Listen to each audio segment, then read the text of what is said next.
Dahil sa pagpapatuloy na operasyon ng pulisya kontra iligal na droga, 3 individual ang naaresto sa ikinasang bypass operation ng pulisya sa Ozami City. Tinutukan niya ni Patrolwoman Riza Sahonia. Tiklo ang 3 drug suspects sa ikinasang drug buy-bust operation ng mga operatiba ng Ozami City PNP sa Barangay Maningkol, Ozami City, Misamis Occidental nito lamang ika-17 ng Hulyo taong kasalukuyan.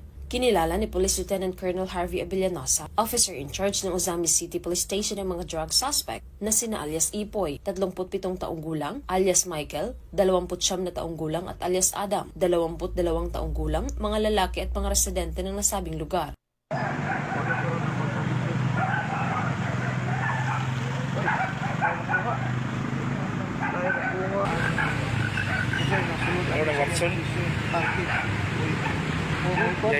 Sa ikinasang drug buy-bust operation ng mga operatiba ng Ozami City Police Station ay nasamsam ang 9 na maliliit na pakete ng hinihinalang shabu, 2 cellphone, isang 500 peso bill na ginamit bilang buy-bust money at iba pang mga non-drug items. Naharap ang mga suspect sa kasong paglabag sa RA 9165 o Comprehensive Dangerous Drugs Act of 2002. Mula dito sa Northern Mindanao, ako ang inyong Police News Network Correspondent, Patrolwoman Riza Sahonia, alagad ng batas, tagataguyod ng balitang pulis.